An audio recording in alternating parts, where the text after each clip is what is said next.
अपने आप को प्रत्याशी मान के घूम रहे थे, अब मिला एक को, तो वो जो 14 हैं वो पूरा कुदाल उदाल लेकर घूम रहे हैं, जो 15वां जिसको मिला उसको दफन करने के लिए। ये भी आप बात समझिएगा, और कांग्रेस का कोई मतलब नहीं है, और बहुजन समाज पार्टी तो अब निर्जीव हो चुकी है, ना खुशबू है ना बदबू है, क्योंकि आपने देख ही लिया है कि बहुजन समाज पार्टी की जो राष्ट्रीय अध्यक्ष है बहन कुमारी मायावती जी, वो तो एक बातियां बोलती हैं, जब अमित शाह जी का फोन धीरे से आ जाता है उनको, तो वो कहती है कि ज्यादा हमको लोग गुस्सा लगाएंगे तो हम भाजपा में चले जाएंगे। उनका तो बयान टीवी में आया, अखबार में छपा, बहुत सीधी बात है। तो भाजपा के लिए ऑलरेडी वो काम कर रही है। ये सब बात अब खुली बात है, और खुल के बात आपको आपके बीच में हम लोगों को करना भी जरूरी है। तो इसलिए जो लोग, वो 14 लोग हैं समाजवादी पार्टी के, जो 15वें के लिए कबर खो बना रहे हैं, वो सारे लोग आपका साथ देंगे, वो सारे लोग आपका साथ देंगे। इंटरनल बहुत सारे लोग हमको फोन भी कर रहे हैं रात में, तो दिन में नहीं फोन करते हैं कि भाई निराला जी तो भीड़ में होंगे, लोग जान जाएंगे किसका फोन आया, तो उसमें बहुत सारे लोग फोन कर रहे हैं। और भाजपा के भी जो बहुत सारे कार्यकर्ता, बहुत सारे उस तरह के जो लोग हैं, जो ये विधायक और इन लोगों से कोई लाभ नहीं मिला, मतलब मुद्दों पे भी या विकास के संदर्भ में भी, तो बहुत सारे लोग अंदर से फोन करते हैं, जो जमीनी लेवल पे जो काम कर रहे हैं, वो भी कह रहे हैं कि निराला जी हम लोग अम्बेडकर जन मोर्चा के साथ हैं। देखिए आपके लिए चारों तरफ से एक बड़ा मौका हम लोगों के सामने, इसलिए भी लोग आपके साथ हैं कि आपका पिछला 5 साल का संघर्ष लोग देख रहे हैं। पिछला जो आज आखिरी आप लोगों की आदत बहुत खराब है, बीच में डिस्टर्ब करते हैं। ये जो 4 साल 11 महीना लगातार हम लोगों ने 5 साल काम किया साथियों, और 4 साल 11 महीना श्रवण कुमार निराला ने समाज के लिए लड़ा, जनता के लिए लड़ा, मुद्दों पे लड़े हम लोग। और 1 महीना अब आप लोगों को श्रवण कुमार निराला के लिए लड़ना है। 4 साल 11 महीना हमने समाज के लिए और आप सभी साथियों के साथ मिल करके हम लोग मुद्दों पर लड़े, और आपके पास बताने के लिए सब कुछ है। कोई भी, मैं दावा करता हूं कि बांसगांव विधानसभा के अंदर जितने भी प्रत्याशी हैं, वो पार्टी के नाम पे, पार्टी के अपने नेता की दुहाई देकर के वोट भले मांग रहे होंगे, पार्टी के अपनी बात करके वोट भले मांग रहे होंगे, लेकिन वो प्रत्याशी हम उनको अपनी एक भी उपलब्धि बताने के लिए उनके पास पूछ नहीं, वो कभी नहीं बता सकते कि उन्होंने क्या किया। वो बस यही बोलेंगे कि वो जो पार्टियों के राष्ट्रीय अध्यक्ष हैं, वो कहेंगे कि हमारे राष्ट्रीय अध्यक्ष जी ये किया, हमारे राष्ट्रीय अध्यक्ष वो किए हैं, और उनसे आप पूछ लेंगे कि अरे राष्ट्रीय अध्यक्ष किए हैं, तू बता कि क्या किया है, तो उनके पास कोई जवाब नहीं है। और आपके पास मुद्दे ही मुद्दे हैं बताने के लिए। आप चुनाव में जा रहे हैं तो आपके पास मुद्दे ही मुद्दे बताने के लिए। जब आपसे कोई सवाल पूछेगा कि बताइए श्रवण कुमार निराला के लिए, आप कह रहे हैं अम्बेडकर जन मोर्चा को वोट करना है, श्रवण कुमार निराला को वोट करना है, तो आपसे लोग पूछेंगे बताइए कि उनका 5 साल में क्या काम है। श्रवण कुमार निराला विधायक नहीं रहे, सांसद नहीं रहे, कभी चुनाव भी नहीं लड़े।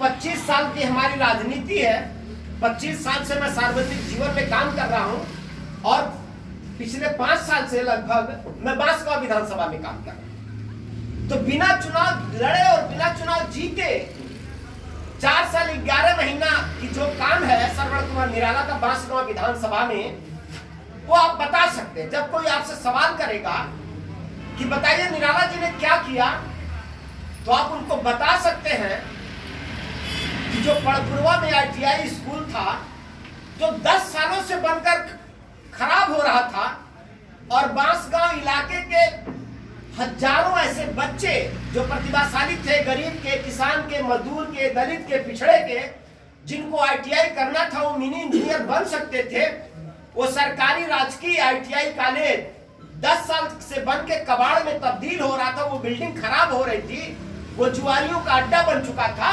उस पड़पुरवा ITI स्कूल को कोई चालू नहीं करा पाया, वो श्रवण कुमार निराला ने चालू कराया है। बिना चुनाव लड़े, बिना चुनाव जीते श्रवण कुमार निराला ने इस इलाके को एक ITI कॉलेज चालू करके दिया। ये आपके सामने उपलब्धि है। और वो सहदोडाड़ में पूछेंगे लोग सवाल तो जवाब देना आपको। आप ये भी बताएंगे कि वो बासुडीहा में वो जो सरकारी हॉस्पिटल जिसका दरवाजा गरीबों के लिए बंद था, क्योंकि अमीर तो बड़े बड़े हॉस्पिटल में इलाज कराने जाता है, उसके पास तो पैसा है, बीमार पड़ता है तो बड़े बड़े हॉस्पिटल उसके लिए हैं। लेकिन जो गरीब आदमी जिसके पास पैसा नहीं है, वो तो घर में दवा के अभाव में, छोटी बीमारी की वजह से भी लोग मर जाते हैं अगर उनको सही दवा न मिले समय से। तो वो जो हॉस्पिटल बासुडीहा का, वो भी पिछले 10 सालों से बन के लगभग कबाड़ हो रहा था। वहां एक डॉक्टर नहीं बैठता था, वहां कोई कर्मचारी नहीं बैठता था, गरीबों के लिए वो दरवाजा बंद था, कोई जाता नहीं था वहां पे, क्योंकि कोई था ही नहीं। सरकार उदासीन, प्रशासन उदासीन।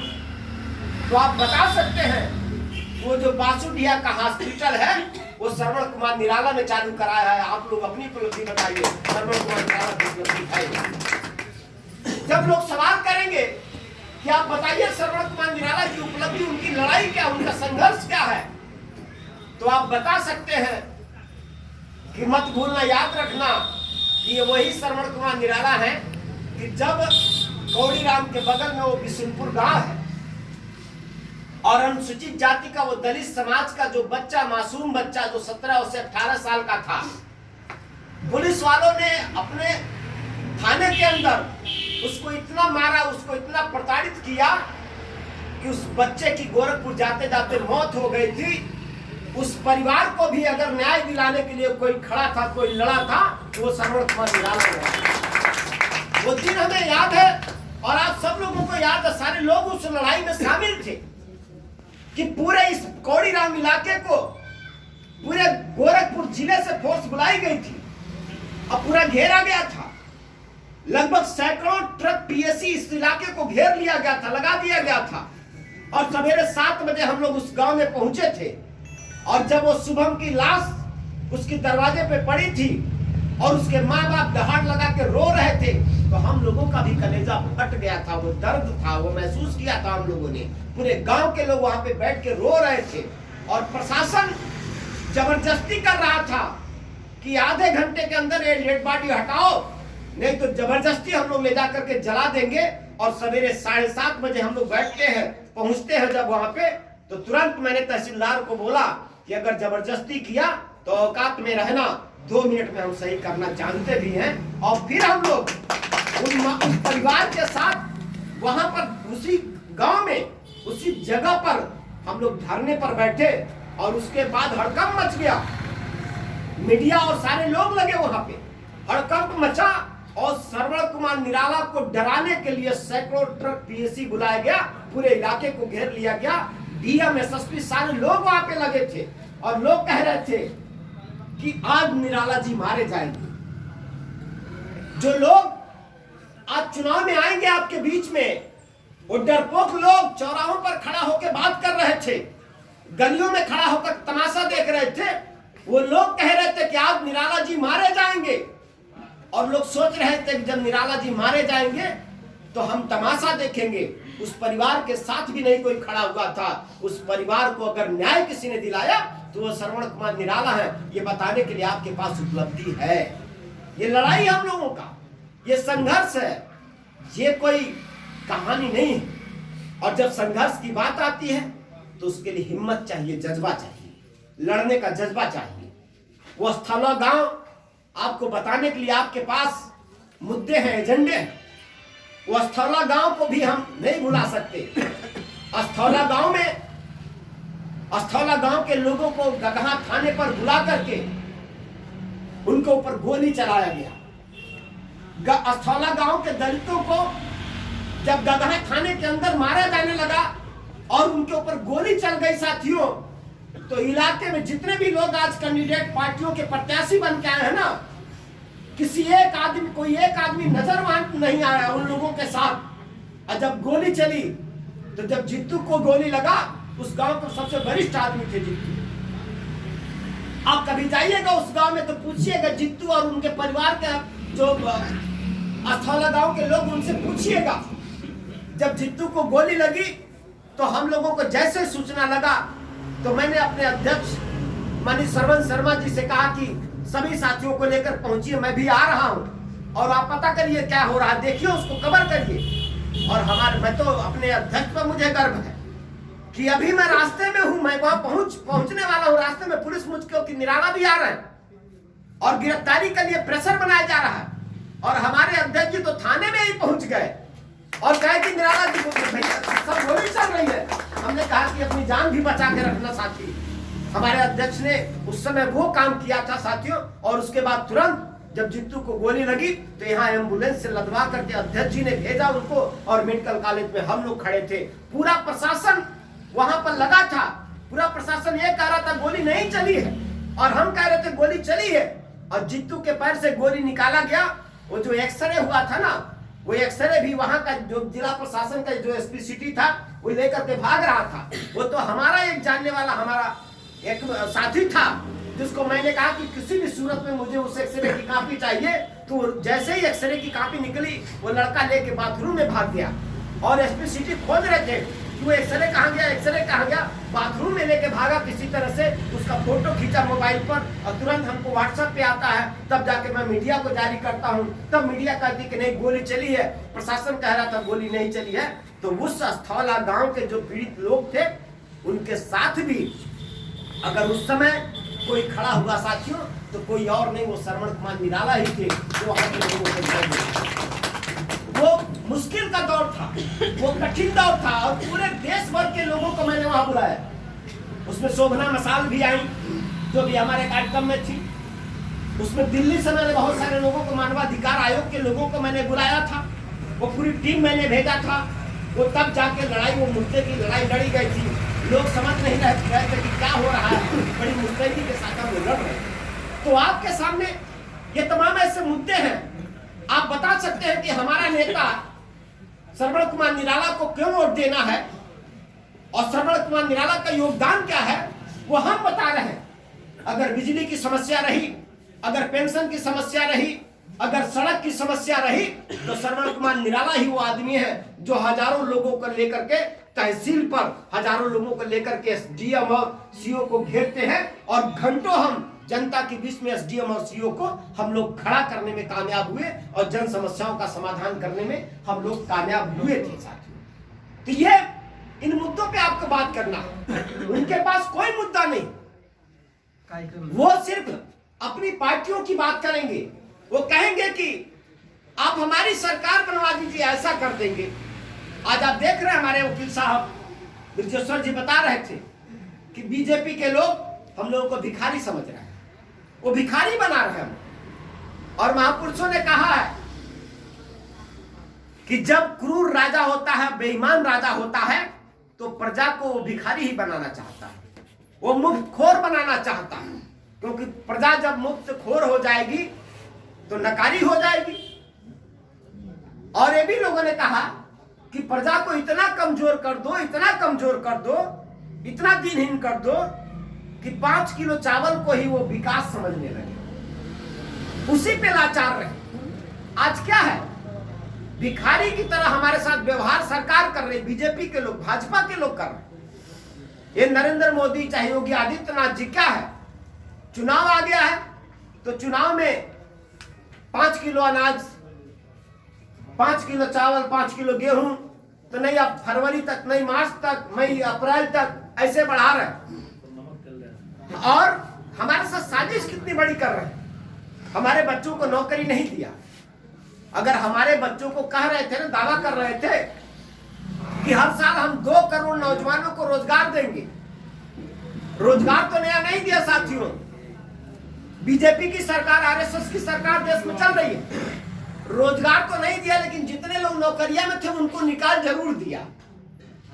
अगर यह सरकार ईमानदार होती तो अगर हर परिवार के एक आदमी को नौकरी मिल जाता तो उनके 5 किलो राशन की जरूरत पड़ती हमको। नौकरी मिल जाती, रोजगार मिल जाता तो राशन भी आ जाता, वो शौचालय भी बन जाता, वो घर भी बन जाता। तुम्हारा घर नहीं चाहिए हमें, तुम्हारा राशन नहीं चाहिए हमें, तुम्हारा वो 2500 रुपया वाला शौचालय नहीं चाहिए हमें। 2500 5000 रुपये में शौचालय की नौटंकी तुम करते हो, वो शुद्ध रूप से शौचालय भी नहीं, पैसा देश का बर्बाद कर रहे हो। तुम नौकरी दो ना, हमें तुम्हारा शौचालय नहीं चाहिए, हमें तुम्हारा वो चावल नहीं चाहिए, हमें तुम्हारा गेहूं नहीं चाहिए, हम घर भी बनवा लेंगे, हमारे बच्चों को नौकरी दो।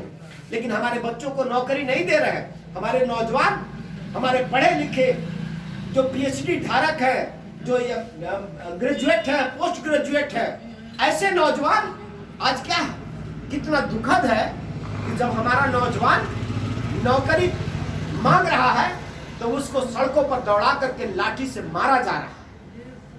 कमरों में से, इलाहाबाद के अंदर अभी कमरों में से निकाल करके पुलिस ने मारा। ये बदला लेने का टाइम है, इस सरकार को उखाड़ फेंकने का टाइम है। इस सरकार को उखाड़ को फेंकने की साजिश कर हमें कोशिश करना है साथियों।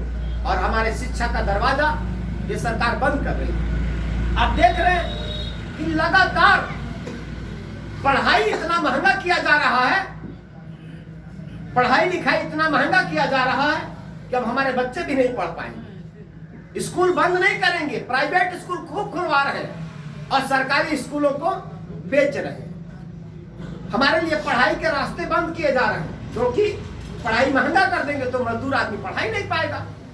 और दवाई इतना महंगा है कि अब तो आदमी अपना जीवन बचावे कि दवाई करावे कि बच्चे को पढ़ाई कराए, तो सरकारी हॉस्पिटलों की सुविधा भी ये खत्म कर रहे। इसलिए साथियों, ये समय है, ये बदला लेने का समय है। बहुत चूसा इस सरकार ने, बहुत हमारा उत्पीड़न कर लिया है इस सरकार ने। ये लॉलीपॉप देती है। नरेंद्र मोदी बोलते हैं कि 2 करोड़ रोजगार देंगे, तो अमित शाह आके चुनाव के बाद कहता है, पत्रकार पूछते हैं अरे वो 2 करोड़ नौकरियां क्या हुआ, 15 लाख रुपया क्या हुआ? कहता है अरे सब चुनाव में चलता है, जुमला है ये सब, ये तो जनता है, जुमला है, सब चलता है, चुनावी जुमला है। तो जुमला फेंक करके हम लोगों का मजाक उड़ाया जा रहा है और हम फैसला नहीं कर पा रहे। जो दूसरी पार्टियां हैं वो भी कहती है हमारी सरकार बना दो, वो भी दावा कर रहे हैं हमारी सरकार बना दो। तो सरकार तो हमने सबका देखा है पिछला, ऐसा तो है ना कि अभी सरकार जो लोग कह रहे हैं हमारी सरकार बना दो, उन्होंने पहले सरकार नहीं बनाया, उनका सरकार भी तो हम देखे हैं। जो लोग कह रहे हैं कि हमारा लॉ एंड ऑर्डर बहुत ठीक होता है, जरा उनसे पूछ लीजिए ना कि क्या आपकी पार्टी ने डॉन ब्रिजेश सिंह को टिकट नहीं दिया है क्या कभी? क्या आपकी पार्टी ने डॉन वो डीपी यादव को नहीं टिकट दिया है क्या? जो बड़े बड़े अपराधी प्रदेश के धनंजय सिंह जैसे गुंडों को, उन्हीं पार्टियों से जो लोग कह रहे हैं हमारी सरकार बना दो, इनको हटाओ हमको लाओ, तो वो लोग भी तो गुंडों की सरकार बनाते, तो गुंडों की सरकार गुंडों को टिकट दे करके। तो ऐसे लोगों को सबको हम लोग देख रहे हैं साथियों। जो लोग कहते हैं कि आप सरकार बनाओ, हम कहते हैं कि सरकार नहीं, पहले अपना अच्छा विधायक बनाओ। जब विधायक आपका अच्छा होगा तो सरकार पे नकेल कस देगा वो। एक विधायक अगर मजबूत हो जाए तो सरकार के नाक में दम कर देगा। किसान आंदोलन आपके सामने उदाहरण है। सरकार में नरेंद्र मोदी की बहुत क्रूर सरकार है, ये बहुत मजबूत सरकार लोग कह रहे थे ना, और कहते हैं कि ये लोग अपना कदम कभी पीछे नहीं हटाते, कोई फैसला कर लेते। 56 इंच का सीनमा बता रहे थे, लेकिन क्या हुआ? किसान जब सड़क पर उतरे, किसानों के खिलाफ इन्होंने कानून बनाया और किसान सड़क पर उतर गए। उनको, उनकी सरकार नहीं है, वो सरकार नहीं बनाए। और जब सड़क पर उतरे तो वो 56 इंच वाला जो सिनेमा था ना, वो पुचुक के चुहाड़ा हो गया। चुहाड़ा हो गया, वापस लेना पड़ा कानून। तो श्रवण कुमार निराला अगर विधायक हूं तो मैं दावा करता हूं साथियों कि जो भी अंबेडकर जन मोर्चा का एजेंडा है, हम उस एजेंडे को पूरा करने के लिए सरकार को मजबूर कर सकते, कोई भी सरकार हो। लेकिन जब अगर श्रवण कुमार निराला विधायक होंगे तो श्रवण कुमार निराला की कैपेसिटी है कि 50,000 लोगों को लेकर के विधानसभा के सामने अगर बैठ जाएंगे तो कहेंगे कि जब तक हमारी मांगे नहीं मानी जाएंगी तब तक सरकार को सदन में घुसने नहीं देंगे। तो सरकार झुकेगी। और हम लोगों ने भी अपना एजेंडा तय किया। हम लोगों का भी घोषणा पत्र है। हम लोगों ने एजेंडा तय किया कि हम करेंगे क्या। लोग पूछे ना कि भाई निराला जी अगर विधायक बनेंगे या अम्बेडकर जन मोर्चा पावर में आती है तो अम्बेडकर जन मोर्चा क्या करेगी। तो अम्बेडकर जन मोर्चा सबसे पहला यही काम करेगी कि हर भूमिहीन परिवार को हम लोग 1 एकड़ जमीन सरकारी पैसे से खरीद करके मुफ्त दे देंगे। ये हम लोग बहुत सारे लोगों से जब आप लोग कहेंगे कि अम्बेडकर जन मोर्चा ये चाहती है कि 1 एकड़ जमीन हर भूमिहीन गांव में, भाई पूरे एक गांव में सभी लोग थोड़ी भूमिहीन है, 25 से 30 लोग भूमिहीन होंगे तो 25 और सरकारी नौकरी सबको दी नहीं जा सकती। लेकिन 1 एकड़ जमीन अगर दे दिया जाए तो एक परिवार के जीविका, कम से कम राशन खाने की कमी उस परिवार में नहीं होगा। वो परिवार कभी भूखमरी का शिकार नहीं होगा और उस परिवार को किसी के भी सामने हाथ जोड़ने की जरूरत नहीं पड़ेगी। इसलिए अम्बेडकर जन मोर्चा का यह संकल्प है कि हम लोग अगर पावर में आएंगे तो एक परिवार को 1 एकड़ भूमि सरकारी पैसे से खरीद कर देंगे। आप लोग जानते हैं, बहुत सारे लोग कहेंगे कर इतना जमीन कैसे आप कहां से ले आएंगे। तो लाखों एकड़ जमीन सरकार खरीदती है 4 लेन बनाने के लिए। 4 लेन बनाने के लिए खरीदती है ना। जहां से 4 लेन गया था वो जमीन सरकारी थोड़ी थी। लेकिन जब 4 लेन में जमीन पड़ा तो जिनकी जमीन पड़ी उनकी जमीन की कीमत सरकार 4 गुना देती है। तो जिसकी जमीन जाती है वो भी खुश हो जाता है कि चलो सरकारी कमवा में सड़किया में हमारे चल गई जमीनिया। तो पहले तो 1 रुपया मिले वाला रहा, अब तो मिल गए 4 रुपया। तो उसके पास भी एकदम लबालब पैसा हो गया और उसको भी अच्छा लगा, उसको पैसा मिल गया और सरकार के पास जमीन आ गई। तो जब रोड बनाने के लिए 4 लेन बनाने के लिए लाखों एकड़ जमीन खरीदा जा सकता है तो गरीबों को बांटने के लिए क्यों नहीं खरीदा जा सकता। हम खरीद के देंगे। सरकारी पैसा का नरेंद्र मोदी अपने घर से पैसा लाए हैं, न वो अपने घर से लाए, न सर्वोत्तम कुमार निराला अपने घर से देंगे। वो सरकार का पैसा, और सरकार का पैसा मतलब क्या है, वो जनता का पैसा है। जनता के घर से जो टैक्स जाता है वही सरकारी खजाने में जमा होता है। तो जनता का पैसा जनता को वापस कर देंगे। भाई पैसा मालिक तो जनता है, समाज है, तो हम उनको वापस कर देंगे। तो हमारा पहला एजेंडा है कि सर्वोत्तम कुमार निराला विधायक बनेंगे। लोग कहेंगे कि सरकार नहीं बनेगी तो कैसे वो अपनी बात मनवा लेंगे।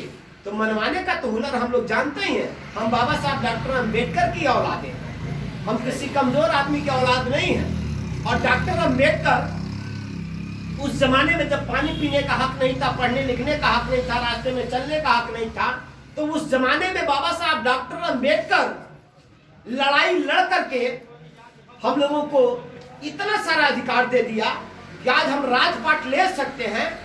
तो बाबा साहब डॉक्टर अम्बेडकर भी तो अपना एक भी बार सरकार नहीं बनाए थे और हम तो लड़ रहे हैं, चुनाव जीतने की बात कर रहे हैं। बाबा साहब डॉक्टर अम्बेडकर अपना चुनाव भी हार जाते क्योंकि सारे दुश्मन घेर लेते थे ना। बाबा साहब डॉक्टर अम्बेडकर खुद चुनाव हार जाते थे, लेकिन लड़ने की कुव्वत होनी चाहिए, हिम्मत होनी चाहिए, हौसला होना चाहिए, जुनून होना चाहिए। वो जुनून डॉक्टर अम्बेडकर के अंदर था कि वो देश के अंदर एक बार भी अपनी सरकार नहीं बनाए और सारा अधिकार हम लोगों को दिला गए वो बाबा साहब डॉक्टर अम्बेडकर। हम इतने कमजोर लोग नहीं। इसलिए मैं मानता मैं रखता हूं कि अगर सर्वोत्तम कुमार निराला विधायक बनेंगे तो 1 एकड़ जमीन सरकारी पैसे से खरीद करके हम हर गरीब परिवार को दे देंगे। दूसरा जो हमारा एजेंडा है, जो हमारा संकल्प है, वो क्लास 1 से कक्षा 1 से लेकर के प्रारंभ से लेकर के और पीजी तक, मतलब पोस्ट ग्रेजुएशन तक हम लोग अगर पावर में आते हैं तो जो पढ़ाई है, वो पढ़ाई जो शिक्षा है, वो शिक्षा हम लोग मुफ्त करना चाहते हैं। क्योंकि पढ़ाई में जो सरकार ने नौटंकी किया है और इतना पैसा लगा दिया है, अब 20 लाख रुपया, 50 लाख रुपया डॉक्टर बनाने के लिए चाहिए कम से कम। अब कौन गरीब आदमी का लड़का, कौन गरीब आदमी 50 लाख रुपया लगाएगा? अब तो गरीबों के बच्चे अब डॉक्टर नहीं बन पाएंगे, तो वो 50 लाख रुपया क्यों? चाहे वो इंजीनियरिंग की पढ़ाई हो, चाहे वो मेडिकल की पढ़ाई हो, चाहे वो BA MA की पढ़ाई हो, वो सारी पढ़ाई सरकार की जिम्मेदारी है। अगर अम्बेडकर जनमोर्चा पावर में आती है साथियों, तो पढ़ाई एकदम KG से लेकर के PG तक हम लोग मुफ्त कराएंगे, ये हमारा संकल्प। और दवाई के मसले में भी हमारा संकल्प है साथियों, कि जो चिकित्सा है, जो दवाई है, दवाई के लिए भी 1 रुपया नहीं लगना चाहिए। अम्बेडकर जनमोर्चा का ये संकल्प है, ये डिमांड है सरकार के सामने, ये हमारा संकल्प भी है कि हम पावर में आएंगे तो यही करेंगे। दवाई भी इस देश में हर आदमी को मुफ्त मिलना चाहिए, चाहे गरीब हो चाहे अमीर हो, सबको मुफ्त मिलना चाहिए। प्राइवेट हॉस्पिटल बंद होने चाहिए, सरकारी हॉस्पिटल में सबका इलाज होना चाहिए। जब सबका इलाज एक जगह हो जाएगा तो व्यवस्था भी अच्छी हो जाएगी और मुफ्त में सबका इलाज होना चाहिए, ये हम लोगों का संकल्प है। जो पांचवा हमारा, जो चौथा हमारा संकल्प है, आप देख रहे हैं ना, सरकार के लोग आएंगे। अब पिछले 5 सालों से लगभग जो अनुसूचित जाति का, पिछड़ी जाति का जो छात्रवृत्ति आता था, वो छात्रवृत्ति बंद हो गया। अब वो वजीफा नहीं मिलता है, मिलता है, सरकार कह रही कि हम बंद नहीं किए हैं, लेकिन 100 लोगों को मिलता है तो 5 लोगों के खाते में भेज देते हैं। अब 95 लोगों को दिखाते हैं, घबरा में तो हरो आए वाला बात, तो हरो आए वाला बात, तो हरो आए वाला बात, और आता ही नहीं है। तो 100 में 95 को वंचित करते हैं और 5 को भेज देते हैं, ताकि कोई ये ना कह पाए कि छात्रवृत्तियां बंद हो गया। सही मायने में तो छात्रवृत्ति बंद हो गया, और जो छात्रवृत्ति है उसके सहारे हम लोग पढ़े। जो वजीफा है, वजीफा का इसलिए वकालत करते हैं कि वही वजीफा है जो बाबा साहब डॉक्टर अम्बेडकर भी पढ़ लिए। जो हमारे जो उस समय राजा महाराजा थे, जो सरकार थी, वो छत्रपति साहू जी महाराज, तमाम ऐसे जो राजा थे, वो उस जमाने में वजीफा का योजना चलाते थे, छात्रवृत्ति का योजना। वो एक परीक्षा कराते थे कि इस इलाके में जो अच्छा प्रतिभाशाली बच्चा होगा, है परीक्षा देगा, पास होगा, तो हम उसको वजीफा देंगे और उसी वजीफा से जाएगा विदेश में पढ़ लेगा। तो बाबा साहब डॉक्टर अम्बेडकर वजीफा से पढ़े, और हम लोग भी वजीफा से यहाँ तक पहुँच के आए हैं, छात्रवृत्ति से पढ़े हैं। इसलिए साथियों, ये विरोधी जो दुश्मन RSS और बीजेपी के लोग जान रहे हैं वजीफा का कितना मतलब है, इसलिए हमारे बच्चों का वजीफा बंद कर दिया, वो छात्रवृत्ति बंद कर दिया। जो स्कूलों में कम फीसों में मिनिमम फीस पे एडमिशन हो जाता था, जिसको शुल्क प्रतिपूर्ति कहते हैं, जो समाज कल्याण विभाग के द्वारा स्कूलों में भेजा जाता था, इस सरकार ने उसको बंद कर दिया पिछले 5 सालों से। और इनकी कोशिश है कि हम ये जो दलित और पिछड़े कमजोर गरीब मजदूर किसान हैं, इन लोगों को भिखारी बनाओ। इनके बच्चे पढ़ लिख लेंगे तो डॉक्टर बनेंगे, इंजीनियर बनेंगे, कलेक्टर बनेंगे, ये वकील बनेंगे, मास्टर बनेंगे। और जब वकील मास्टर बन जाएंगे तो फिर लड़ाई लड़े लगे, कहिए कि हमारा हयो अधिकार दे दा, हमारा हयो अधिकार दे दा। तो अधिकार जब मांगेंगे तो इसलिए इस सरकार ने कहा कि हमको इनको इस लायक हम होने ही नहीं देंगे कि अपना अधिकार मांगे। तो इसलिए हमारे लिए पढ़ाई का रास्ता इन्होंने बंद किया, छात्रवृत्ति पर बैन रोक लगा दिया है। हम लोग पावर में आते हैं, हम लोग यदि चुनाव जीतते हैं साथियों, तो हर हाल में चुनाव जीतना हारना एक अलग मुद्दा है। ये मुद्दे हमारे एक दिल के हम लोगों के मुद्दे हैं, ये हमारी ऐसे मुद्दे हैं कि चाहे कुछ भी हो जाए, इन मुद्दों के लिए हम लोग हमेशा लड़े हैं और आगे भी लड़ेंगे। हम पावर में आते हैं तो छात्रवृत्ति को हर हाल में हम अनिवार्य करेंगे और पढ़ाई हम मुफ्त करेंगे। इसी छात्रवृत्ति के लिए पिछले 12 जनवरी को, पिछले साल 12 जनवरी को हम लोगों ने गोरखपुर में बड़ी रैली भी किया था। जब रैली किया था तब जाके यहाँ का मुख्यमंत्री डरा था, और 1 साल का मात्र छात्रवृत्ति उस साल हम लोगों की रैली के दबाव में आकर के 1 साल की छात्रवृत्ति उसने रिलीज भी किया था साथी। लेकिन 1 साल नहीं, हम टेम्परेरी काम नहीं चाहते हैं, हमें टेम्परेरी मदद नहीं चाहिए, हमें परमानेंट हमारा अधिकार हमें मिलना चाहिए। ये हमारी कोशिश है साथियों। और सरकारी नौकरियों में जो अनुसूचित जाति का जो बैकलॉग पद है वो हम लोग भरना चाहते हैं, और पुरानी पेंशन व्यवस्था उसको हम लागू करना चाहते हैं, और महिलाओं के सुरक्षा के सवाल पर हम 100% गारंटी देना चाहते हैं कि महिलाओं के सम्मान के साथ कोई खिलवाड़ नहीं होना चाहिए। महिलाओं के इज्जत और मान सम्मान के साथ कोई हम समझौता नहीं कर सकते। उनके मान सम्मान और उनकी सुरक्षा के प्रति सरकार को पूर्ण रूप से जिम्मेदारी लेनी पड़ेगी। ये अम्बेडकर जन मोर्चा का साथियों जो संकल्प है। और हमें इस बात को भी समझना होगा, जो नेता लोग आएंगे हमारे बीच में वोट मांगने, तो यही मौका होता है हमको उनसे हिसाब भी मांगना होता है। हम लोगों में प्रॉब्लम है, हम लोग नेताओं से हिसाब नहीं मांगते, और नेता तो चुनाव में ही आते हैं सब, तो उनसे हिसाब मांगना। कई बार होता है कुछ साथी हमारे कहे कि अरे भैया, खास करके हम बहुजन समाज पार्टी की बात करें, अम्बेडकर जन मोर्चा जब खड़ी हुई तो कुछ लोगों ने कहा कि अरे भैया बड़ी दिक्कत हुई, वो बहन मायावती खत्म हो गई है, देखा तानी तो बड़ी परेशानी हुई। तो हम कहनी अच्छा चलो वो खत्म हो गई है तो परेशानी हुई, अच्छा ये बताओ वो बाटी तो के कौन फायदा होता है भाई, उनके होने का क्या फायदा ये बता दीजिए हमको।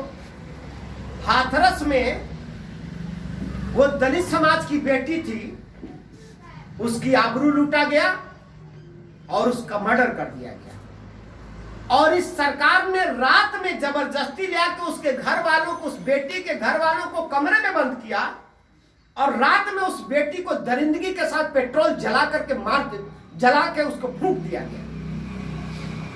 इतनी बड़ी घटना हुई, पूरा देश रो दिया जिस घटना को देख करके। उस बहन मायावती का कलेजा नहीं पसीजा, वो घर से बाहर नहीं निकली, तो होने का फायदा बता दीजिए हमको। उस परिवार के लोगों से अगर वो मिलने गई होती तो हम मानते संवेदना है, इनका जिंदा रहना हमारे लिए जरूरी है। तो जो हमारी बेटी के साथ जिसका संवेदना नहीं है, तो उसके होने का फायदा बता दीजिए। उनका अपना पत्थर की मूर्ति एक बार टूट गया तो देश भर में आंदोलन करा दिया, कहा कि एकदम मान सम्मान दलितों की चली गई, अब तो दलितों की इज्जत लुट गया, क्योंकि बहन मायावती का पत्थर का मूर्ति किसी ने हाथ थोड़ा सा पंजा थोड़ा तोड़ दिया, तो पंजा पत्थर की मूर्ति का पंजा टूट गया तो दलितों की इज्जत चली गई। और वो बेटुआ जो हमारी बेटी थी हाथरस वाली, उसकी इज्जत लूट ली गई, तो क्या दलितों की इज्जत नहीं गई? तब तो आपने एक भी बार नहीं कहा कि दलितों घर से बाहर निकलो, तुम्हारी बेटी के साथ इतना बड़ा जघन्य अपराध हो गया है, तुम्हारा खून क्यों नहीं खौल रहा है? तब तो आपने एक भी बार नहीं कहा। लेकिन आपकी पत्थर की मूर्ति टूट गई तो दलितों की इज्जत चली गई, तब तो आपने दलित को मरने के लिए सड़क पर उतार दिया। तो पूछना होगा, हमें आंखें खोलना पड़ेगा, दिमाग खोलना पड़ेगा। हम गुलाम नहीं है किसी के, हम अंधभक्त नहीं है किसी के, हमें सवाल पूछना पड़ेगा साथियों। सोनभद्र में सैकड़ों दलित आदिवासी सड़क पर खड़ा करके गोलियों से भून दिया गया, सैकड़ों लोग मारे गए थे। आपके पास समय नहीं था कि झांकने चले जाइए और कहिएगा दलितों हमको वोट दे दो, हमको हमारी सरकार बना दो, आपकी सरकार बना दे। और कुछ लोग कहेंगे अरे 4 बार सरकार वाला है, अरे वो काशीराम साहब थे, वो तो मंगरू भैया के भी मुख्यमंत्री बना देने रहते हैं, तो वो काशीराम का प्लानिंग रहा, बहन मायावती से ज्यादा बेहतर मंगरू भैया भी कह देना। काशीराम जिंदा थे। वो 3 सरकारें जिसमें कहा जाता है लॉ एंड ऑर्डर बहुत अच्छा था, तो कांसीराम साहब के जिंदा रहते वो सरकारें चली। और एक सरकार जब कांसीराम जी 2006 में मर गए, तो 2007 में समाज ने पूर्ण बहुमत की सरकार कांसीराम साहब के श्रद्धांजलि के रूप में बना दिया। तो 3 सरकारें चली कांसीराम साहब के जिंदा रहते हुए, तो उन सरकारों पे कोई आरोप नहीं लगा है साथियों, भ्रष्टाचार का या किसी भी तरह का कोई आरोप नहीं लगा। लेकिन एक सरकार में मानवर कांसीराम साहब जिंदा नहीं थे तो एनआरएचएम घोटाला होता, हॉस्पिटल में लोग मारे जाते हैं, जेल के अंदर हत्याएं होती हैं, और धनंजय सिंह जैसा गुंडा उस सरकार में राजा बनता है। तो ये बातें हैं साथियों, इस बात को हमें समझना पड़ेगा, पूछना पड़ेगा, लोगों से कहना पड़ेगा। और जो डॉक्टर अंबेडकर गांव की योजना है, अंबेडकर गांव वो मानवर कांसीराम साहब की परिकल्पना है। वो सरकारें जो बनी वो मानवर कांसीराम की वजह से, और कांसीराम की विरासत पे कोई बेईमानी से या बनावटी चेहरा लेकर के खड़ा हो गया, जिसको आज समाज के दर्द से नहीं मतलब है। इतिहास गवाह पिछला 15 साल दलितों का नेतृत्व करने वाली नेता, 15 साल हो गया 2007 के बाद। मैं दावा करता हूं जो 15 साल, पिछले 15 साल में जो घर से बाहर न निकला हो वो हमारा नेता कैसे हो सकता। चुनावी रैलियों की बात छोड़ दीजिएगा, और एक आध बार सरकारी विजिट हो गया, चुनावी रैलियों की बात छोड़ दीजिएगा, लेकिन जब दलित की बेटी का इज्जत लूटा जाएगा तो आप घर से नहीं निकलिएगा। जब दलितों को सरेआम मार दिया जाएगा थाने के अंदर तो आप झांकने नहीं जाइएगा। जब दलितों को थाने पर बुला करके गोली मारा जाएगा तब आपके पास झांकने का टाइम नहीं है। और जब चुनाव आएगा तो कहेगा अरे हम आपके समाज की हैं, अरे समाज के, तब आप कहिएगा कि हम आपकी जाति बिरादरी के हैं, तो जाति बिरादरी के हैं। साथियों, यहां पर ये बांसगांव विधानसभा चुनाव तो 2 दिन का, 1 महीने में चुनाव खत्म हो जाएगा, बाजार खत्म हो जाएगा। जो उनके लोग हैं वो इसी 1 महीना नजर आएंगे। 4 साल, पिछला 4 साल 11 महीना श्रवण कुमार निराला आपके बीच में रहे और आगे भी रहेंगे। चुनाव जीत हार अलग एक मुद्दा, लेकिन ये 2 दिन वाले लोग आज आएंगे, आज तो आपको ये बात कहेंगे, लेकिन उसके बाद फिर गायब हो जाएंगे। तो इस बात पे भी हमें समझना पड़ेगा, मैं भी चमार हूं और बहन मायावती भी चमार है। और मैं दावा करता हूं, उनको तो मानवर कांसीराम साहब ने मुख्यमंत्री बना दिया था, मैं उनसे बड़ा चमार हूं। पूर्वांचल में दलितों के साथ मैं खड़ा होता हूं, बहन मायावती नहीं आती मुझे औकात। अब खुला बात करना पड़ेगा, नहीं बात करेंगे पर्दे में रख के बात, किस बात का पर्दे में रखना भाई? जो हमारे लिए नहीं हम उसके लिए नहीं, जो हमारे लोगों का दुख दर्द में नहीं आ सकता हम उसके लिए नहीं। हम छात्रवृत्ति की बात बताए हैं तो छात्रवृत्ति की बात क्या हम ही जान रहे हैं? वो भी जान रहे हैं। वो घर में बैठे वो लोग इतने बड़े नेता, वो उनको नहीं पता है। इस पे हम चिल्ला रहे हैं तो चूंकि हम तो मुख्यमंत्री रहे नहीं, हम तो सांसद रहे नहीं, इसलिए थोड़ा हमारी बात को मीडिया भी नहीं छाप रही उतनी मजबूती के साथ। लेकिन ये बतिया अगर मायावती कहती तो लाखों बच्चे हमारे पढ़ाई से वंचित नहीं होते। और कांसीराम साहब की विरासत पे जाके जो कुंडली मार के बैठ गए लोग, ये बात उनको करना चाहिए ना। हमारे बच्चों का भविष्य छीना जा रहा है, लेकिन नहीं, वो लोग तो अमित शाह का फोन आ जाएगा तो अपनी प्रॉपर्टी इतना बना चुके हैं कि अपनी जान बचाने की लड़ाई, कि नहीं नहीं आप चिंता मत करिए, हम अंदर से आप ही के साथ हैं, हम अंदर से आपके साथ हैं, वोटबा हम ले लेंगे, अरे दलितों को हम भटका लेंगे और आपकी सरकार बनवा देंगे। और ज्यादा बोलेंगे तो हम आपके अंदरमा भी आ जाएंगे, क्या दिक्कत है? ये है स्टेटमेंट। तो हमें इन बातों पे बहुत ओपन बात करना पड़ेगा, नहीं बात करेंगे तो ये हाल है गांव में। अब मैं उसको दूसरे शब्दों में कहूंगा कि मतलब कहना कि एक आदमी लाजे बोले ना, एक आदमी सवादे छोड़े ना, मतलब हम उसको दूसरे रूप में बात कर रहे हैं। कोई मजाक कर रहा हमारा तो हम उसके सम्मान में, कोई हमारा बेइज्जती कर रहा हम उसके सम्मान में बोल नहीं रहे हैं, हम लजा रहे हैं कि अरे उनका सम्मान करा तानी और बार रोज हमारा बेइज्जती कर जाता, तो हम कैसे काम चलेगा भाई? हमको बोलना पड़ेगा। हम नहीं बोलेंगे तो उसका मन बढ़ जाएगा, और हम नहीं बोल रहे हैं तो बुराई का समर्थन कर रहे हैं। तो हमको बुराई का समर्थन नहीं करना, हमको बोलना पड़ेगा। और इस बात पे लड़ाई ज्यादा होगी, हम लोग इस बात पे लड़ाई ज्यादा होगी। लोग बीएसपी के लोग जाएंगे, गांव गांव में जा रहे हैं तो खाली श्रवण कुमार निराला की बात कर रहे हैं।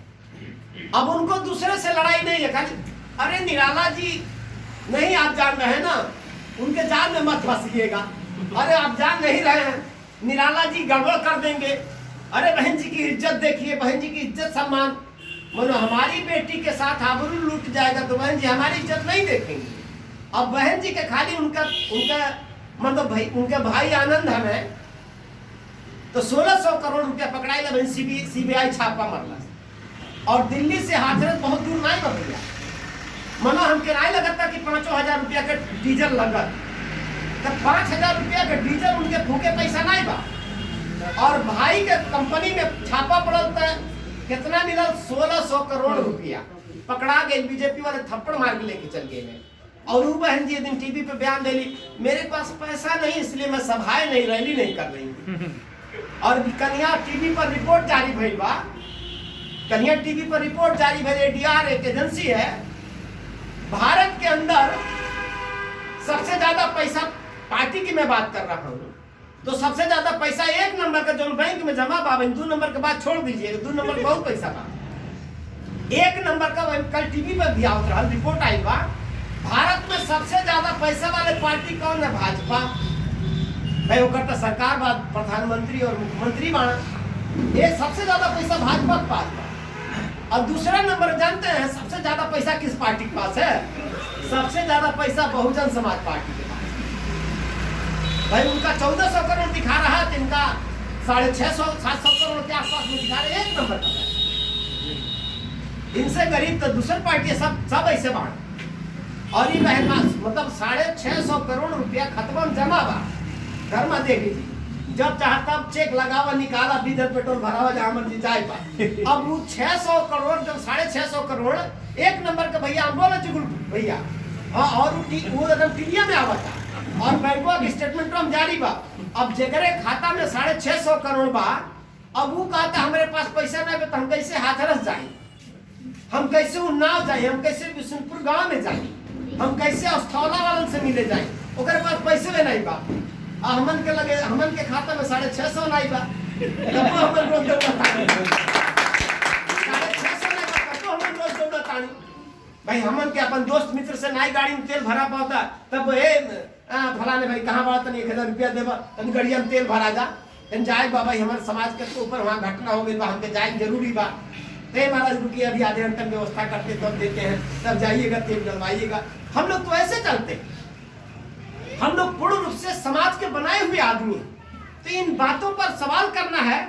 अगर हमारे बच्चों का शिक्षा छीना गया तो इस पे उनको भी बोलना चाहिए था, लेकिन एक भी बार मुंह नहीं खुला साथ। इसलिए कि जो हमारे लिए हम उसके लिए नहीं। तो नारा क्या लगाते हैं? जो सरकार निकम्मी है वो सरकार बदलनी है। तो चाहे वो सरकार भाजपा वाली हो, चाहे वो सरकार निकम्मी बहन मायावती वाली हो, तो वो सरकार हमें बदलनी है। और जब तक हम अपनी सरकार नहीं बनाएंगे तब तक हमारी बात नहीं बन पाएगी। हमारे साथी कह रहे थे, हमारे साथियों में बीच में थोड़ा हमारे कई साथी कहे, हाँ ठीक है भाई, हम लोग अम्बेडकर जन मोर्चा, हम लोग पार्टी, हम लोगों ने अपनी पार्टी बनाई। और राजनीति भी हम लोग राजनीति के लिए नहीं करते हैं, हम लोग राजनीति समाज को बदलने के लिए करते हैं, समाज की लड़ाई लड़ने के लिए करते हैं। हम कोई राजनीति नहीं करते हैं कि लोगों को, हम लोग राजनीति के लिए राजनीति कर रहे हैं। समाज को अधिकार, जो छीना हुआ अधिकार, वो दिलाने के लिए हम लोग राजनीति कर रहे हैं ना, ये हमारा मकसद है। हम लोग विधायक इसलिए नहीं बनना चाहते हैं कि हमें कोई और राजनीति करना है। हम विधायक इसलिए बनना चाहते हैं कि बिना विधायक बने जब हम इतना कर सकते हैं, अगर विधायक बन जाएंगे तो हम इससे कई गुना ज्यादा कर सकते हैं। ये पावर हमें मिल जाएगा। सरकार किसी की बन जाए, मैं दावा करता हूँ, एक अकेला सिंगल विधायक अगर होगा, श्रवण कुमार निराला, तो लोग कहते हैं ना, आप ही लोग तो बताते हैं कि बहुत बड़ा हाथी हो क्या, लेकिन एगो चींटी घुस जाए तो मर जाएंगे, मर जाइए है ना। तो अकेला हम विधायक रहा तो केहू के सरकार नहीं, नकवा में इतना दम कर दे कि उनके हफरी आ जाए। क्योंकि जब हम विधायक नहीं हैं तो औकात नहीं है कि दलित समाज के ऊपर कोई जोर जबरदस्ती करते, क्योंकि सब जानते हैं, वो थानेदारवा भी जानता है, वो SDM भी जानता है, वो DM भी जानता है कि अरे यार दलितों का मामला आ जाएगा, पिछड़ों का मामला आ जाएगा, निराला को पता चल जाएगा तो बवाल हो जाएगा, मतलब आंदोलन खड़ा हो जाएगा। तो इतना डर है ना। थाने पर पूरे 4 साल 11 महीने की बात कर रहा हूँ, उस थाने पर अगर विधायक ने फोन किया होगा, और उसके बाद श्रवण कुमार निराला का भी फोन किया होगा, सांसद ने फोन किया होगा, अगर श्रवण कुमार निराला का फोन गया होगा, तो साथियों मैं 20 की बात नहीं करता हूं, लेकिन कभी 19 नहीं किसी से पढ़ा। और प्रशासन भी समझा है कि निराला की बात अगर नहीं सुनी जाएगी तो मामला बिगड़ जाएगा, इसलिए उन्होंने भी जब श्रवण कुमार निराला गांव में गए हैं तो पीछे पीछे थानेदार भी गए हैं कि बताइए सर, हम न्याय करने के लिए तैयार हैं। तो क्या ये मेरी ताकत नहीं है, ये जनशक्ति है, ये आपकी ताकत है। जो हमारे हजारों भाई मेरे साथ खड़े हैं ना, ये इसकी ताकत, श्रवण कुमार निराला की नहीं ताकत है, ये समाज की ताकत है। इसलिए हम लोगों को इन मुद्दों पे लोगों से बात करना, बहस करना है, हमें पूरी बात अपनी करनी है, लोगों के बीच में बताना है साथियों। तो हमारे साथी कई लोग कहे बड़ी पार्टियों का संरक्षण, ठीक है, हमने पार्टी बनाया है, हमने भी कोशिश किया कि चलो कहीं गठबंधन हो जाए, किसी का साथ मिल जाए, ठीक है, कोई बात नहीं, लेकिन गठबंधन हम अपनी शर्तों पे करेंगे, उनकी शर्तों पे नहीं करेंगे। अगर कोई हमारे सामने ये शर्त, क्यों मामले फेल हुए, कोई हमारे सामने ये शर्त रख दे कि निराला जी हम आपकी बात मान जाएंगे, लेकिन पहले आप अम्बेडकर जन मोर्चा खत्म कर दीजिए, तो हमको उनकी बात नहीं मानना। अम्बेडकर जन मोर्चा किसी सूरत में नहीं खत्म होगा, चाहे बात उनके बने चाहे होगा, क्योंकि हम उनके सहारे नहीं हैं और उनके दम पे हम राजनीति नहीं करते हैं, उनके दम पे हम जन संघर्ष नहीं करते हैं। ये जो जन संघर्ष है वो हमारे आप जैसे बड़े भाइयों के दम पे है, इसलिए हमारे लिए वो महत्वपूर्ण नहीं है, हमारे लिए अम्बेडकर जन मोर्चा महत्वपूर्ण है। कोई हमारे सामने ये शर्त रखे बैजनाथ भैया कि अम्बेडकर जन मोर्चा का हमारे यहाँ विलय कर दीजिए, तब हम आपका घोषणा करेंगे, तो हम उसके इस प्रस्ताव को मैं लात मारता हूँ और मैंने लात मारा है। ऐसा नहीं है कि आपके भाई के पास प्रस्ताव नहीं है, प्रस्ताव है, कल भी आज भी है, लेकिन हम, चूंकि मैं जानता हूं कि अम्बेडकर जन मोर्चा मतलब हजारों लाखों लोगों की भावना, और इस भावना का अब अपमान हम नहीं होने देंगे। इसलिए हम लोगों की राजनीति कल भी अपने दम पे थी और आज भी अपने दम पे है, इसलिए हम लोग बांसगांव विधानसभा जीतेंगे साथियों, अपने दम पे। और विधानसभा का तो इतिहास भी तो है, यहां भी अपने दम पे बहुत सारे लोग निर्दल विधायक हुए। तो हम लोग अगर अपने दम पे अम्बेडकर जन मोर्चा अपने साथियों के दम पे अगर हम ये सीट जीतते हैं साथियों, तो जिसकी भी सरकार बनेगी, सरकार मानिएगा कि बांसगांव में आपकी बनेगी। सरकार चाहे जिसकी होगी, लेकिन बांसगांव में आपकी सरकार चलेगी, ये इसको नहीं कोई रोक सकता। इसलिए पूरे हौसले के साथ हम सब लोग आज से चले, अभियान शुरू करें, प्रचार शुरू करें। प्रचार का मतलब ही नहीं होता है, आप भाई देख लीजिए, बहुत सीधी सीधी बात है। जैसे बहुत सारे लोग रुपये पैसे वाले लोग चुनाव लड़ रहे हैं, 50 गो गाड़ी दौड़ाएंगे, 100 गो गाड़ी दौड़ाएंगे, तो गाड़ी वाड़ी दौड़ाने से नहीं कुछ होता है। बहुत लोग पैसा भी बांटेंगे, हाँ इतना जरूर है, पैसा बांटने वाले आवे तो पैसा आराम से धीरे से बतिया के ले लीजिएगा, जितना भी दे ले लीजिएगा, कोई दिक्कत नहीं, हम थोड़ी मना कर रहे हैं। वो जवान भी, क्योंकि भाई उनको क्या है, वो 2 नंबर का पैसा लिए हैं और पैसा का मिसयूज करना चाहते हैं और हम लोगों को चुतिया बनाना चाहते हैं। तो उनको ये बता देना कि अरे हम चुतिया नहीं, तुम चुतिया हो, हमको पैसा दो, हम पैसा नहीं, तुम्हारे पैसे से ही हम तुमको हरवा देंगे, तुम्हारे साड़ी से ही हम तुमको हरवा देंगे, तुम्हारा पैसा, तुम्हारा दावत और काम। हम छात्र संघ का चुनाव लड़ते थे विश्वविद्यालय में, तो हम लोग जब मैं छात्र संघ का चुनाव लड़ता था, तो उस समय लड़ता था तो विश्वविद्यालय में दलित समाज का कोई आदमी खड़ा नहीं हो सकता था, गुंडागर्दी चरम पे थी, सरेआम कट्टा बंदूक चलता था, और मैं दलित समाज का आदमी, तो हमरे सतमा डर के मारे 4 भी जो स्टूडेंट थे वो डर के मारे यूनिवर्सिटी गेट पे खड़ा नहीं होते थे। तो मुश्किल से मान लीजिए 2-4 हम साथी रहते थे, हम भाषण करते थे यूनिवर्सिटी गेट पे खड़ा होकर के। तो जब हम भाषण करें तो जो हमारे विरोधी थे तो रोडवा पे ऐसे घूमते थे और हमारे साथ ज्यादा 2 आदमी रहते थे, तो वो सब कहते थे, हम कहते थे कि एक दिन विश्वविद्यालय पे हमारा कब्जा होगा, एक दिन विश्वविद्यालय की राजनीति हमारे हाथ में होगी। तो वो सब कहते थे देखा आदमी इनके साथ 2 बाण, डर के मारे कोनो खड़ा नहीं होता ना, कहता विश्वविद्यालय कब्जा कर लेंगे हम, ऐसा करते थे। लेकिन साथियों जब मैंने लड़ाई शुरू किया तो एक टाइम ऐसा आया,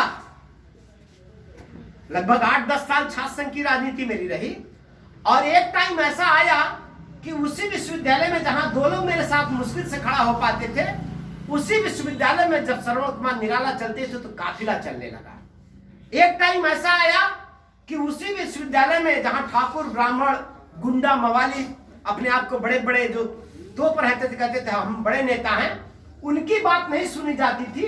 लेकिन श्रवण कुमार निराला अगर विश्वविद्यालय के गेट पे खड़े हो जाते थे तो कुलपति भी बाहर निकल के अपनी गाड़ी से आते थे और कहते थे अरे भाई निराला जी कोई समस्या हो तो बता दीजिए, लेकिन कोई आंदोलन नहीं होना चाहिए। एक टाइम ऐसा आया, हौसले की जीत होती है, उड़ान पंखों से नहीं हौसलों से होती है। तो ये एक हौसला वहां था कि हम लोगों ने उस टाइम में वहां इस तरह की लड़ाई बना के काफिला बनाया। तो जब चुनाव आता था तो हमारे कई मित्र कहते थे कि अरे यार जितना नेतवा बाड़ा कुल वो गांव गांव में पूरा जिलवा भर में मंडल भर में बस भेजता ना वोटरन के ले आवे खातिर, तो हम लोग के कुछ बस व्यवस्था करे चाहिए। तो हम कहले अच्छा ही बतावा, प्रचार तो करतानी से मुश्किल से, गाड़ी में तेल तो बड़ी मुश्किल से भरा था, अब बसवा कहां से ले आवा जाए। तो हम कहे देखिए समाज को जगाना हमारी जिम्मेदारी थी और मुझे विश्वास है मैंने समाज को जगा दिया है। ये जितने लोग बस भेज रहे हैं ना इनको बस भेजने दीजिए, ये बस जाएगा और जो मतदाता हैं वो आएंगे, जो वोटर हैं आएंगे और उसी वोटरों में हमारे भी वोटर आएंगे, क्योंकि उनको भी लग रहा है कि सारे वोटर को गांव से लेके आ रहे हैं। लेकिन मैं दावा करता हूं जब हमारा वोटर जो दलित समाज का आदमी, पिछड़े समाज का आदमी है, जब वो बूथ पर जाएगा, आया तो बाबू साहब के बस से, वो बड़के ठाकुर साहब, बड़के पंडित जी उनके बस से आया हुआ है, लेकिन मैं दावा करता हूं वोट उनको नहीं देगा वो, क्योंकि स्वाभिमान मैंने जगा दिया उसका। वो वोट श्रवण कुमार निराला को देके जाएगा। और यही होता था कि वो लोग मतलब 50 लाख खर्च करते थे और हमन के बड़ी मुश्किल से 50,000 जुटा के खर्च करें। वो 50 लाख खर्च करके 2100 से 2200 वोट पाते थे और मैं 50,000 भी, वो भी हमारा थोड़ी मतलब दोस्त मित्र साथी सहयोगी चंदा करते थे, कोई 500 कोई 200, तो ऐसे करके। लेकिन 50 लाख खर्च करने वाला 2100 वोट पाता था और श्रवण कुमार निराला का 50,000 भी नहीं खर्च होता था, तो हम हमेशा 1800 और 1900 वोट पाते थे। 200 वोट का महीना भैया अंतर रहता था और उन्होंने खर्च कितना किया 50 लाख और यहाँ 5,000। 50 लाख और 5,000 का ये फर्क था।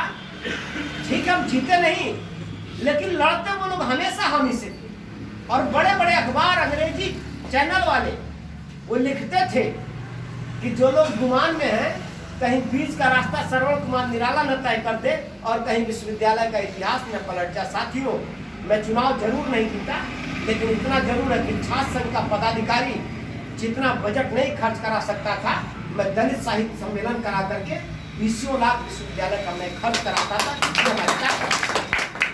तो आप ये चुनाव भी हमारा ऐसा ही, ये चुनाव भी हमारा ऐसा, गाड़ी घोड़ा वाले लोग आएंगे, तामझाम लोग आएंगे, कोई बात वो आएंगे, रुपया पैसा बांटेंगे, तो अपने लोगों को रोकिएगा नहीं, कहिएगा हाँ ठीक है पैसा ले लो उनसे, सब साड़ी और वो सब भी चलेगा मामला, तो आप लोग भी बोल दीजिएगा ठीक है ले लो, कोई बात नहीं बात।